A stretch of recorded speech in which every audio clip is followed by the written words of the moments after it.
نحمدہ و نصلی علی رسولہ الکریم۔ ایک سوال لاہور سے ہمارے پاس آیا کہ جنگ احد کے حوالے سے رافضی اور بعض حضرات جن کے دل میں شیخین کریمین حضرت صدیق اکبر حضرت فاروق اعظم رضی اللہ تعالیٰ عنہ کا بغض ہے، ان سے نفرت کرتے ہیں، معاذ اللہ جھوٹی خبریں پھیلاتے ہیں کہ معاذ اللہ وہ جنگ احد سے بھاگ گئے تھے، تو کیا اس طرح کی کوئی روایات موجود ہیں؟ بھائی یہ بالکل اس طرح کی کوئی بھی روایت موجود نہیں ہے، اور یہ رافضیوں نے اور جو تفضیلی ہیں جو شیخین کریمین سے بغض رکھتے ہیں وہ اس طرح کی باتیں پھیلاتے ہیں۔ اہل سنت کی جو کتابیں ہیں ان میں موجود ہے، فتح الباری پڑھ لیں آپ، اسی طرح تفسیر خازن پڑھ لیں، سیرت ابن ہشام پڑھ لیں، اور دیگر جو تاریخ کی کتابیں ہیں، سیرت کی کتابیں، ان سب میں موجود ہے کہ جنگ احد میں حضرت سیدنا صدیق اکبر رضی اللہ تعالیٰ عنہ، حضرت سیدنا فاروق اعظم رضی اللہ تعالیٰ عنہ نبی کریم علیہ السلام کے ساتھ رہے ہیں، آپ علیہ السلام کی انہوں نے حفاظت کی ہے، اور ان تمام کتابوں میں جن کے میں نے نام لیے ہیں ان سب میں موجود ہے کہ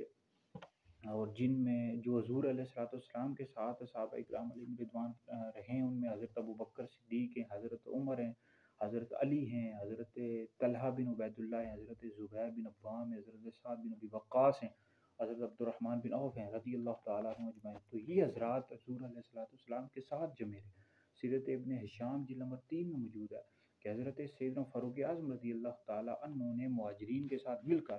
کفار کے دستے کے ساتھ جنگ کی، یہاں تک کہ انہوں نے ان کو پہاڑ سے نیچے اتار دیا۔ تو یہ اگر معاذ اللہ وہ انہوں نے جنگ نہیں کرنی تھی شیخین کریم میں تو وہ جنگوں میں آتے ہی نہیں۔ تو میرا ان تمام رافضیوں کو چیلنج ہے جو تفضیلی ہیں کہ کون سی ایسی جنگ ہے، جنگ بدر سے لے کر جنگ خیبر تک تمام جنگوں میں کون سی ایسی جنگ ہے جن میں صدیق اکبر فاروق اعظم رضی اللہ تعالیٰ عنہ نے کہا ہو کہ ہم جنگ میں شرکت نہیں کریں گے؟ آپ نے تمام جنگوں میں شرکت کی ہے، اور یہ غلط پروپیگنڈا ہے، اور اس طرح کی کوئی بھی بات نہیں ہے، اور اہل سنت کی جتنی بھی کتابیں ہیں سب میں موجود ہے کہ جنگ احد میں حضرت سیدنا صدیق اکبر حضرت سیدنا فاروق اعظم رضی اللہ تعالیٰ عنہ حضور کے ساتھ رہے اور جنگ کرتے رہے، بالکل بھی نہیں بھاگے۔ معاذ اللہ یہ غلط پروپیگنڈا ہے، اور اس کو بالکل بھی بیان نہیں کر سکتے، نہ شیئر کر سکتے، یہ بہت بڑی گستاخی ہے۔ تو لہٰذا جو جن حضرات کے میں نے نام لیے یہ حضرت ابوبکر صدیق، حضرت عمر، حضرت علی، حضرت طلحہ، حضرت زبیر بن عوام، حضرت سعد بن ابی وقاص، عبد الرحمن بن عوف رضی اللہ تعالیٰ عنہ اجمعین، یہ حضور علیہ السلام کے ساتھ رہے ہیں۔ تو لہٰذا یہ بالکل اس طرح کی کوئی بات نہیں ہے، تو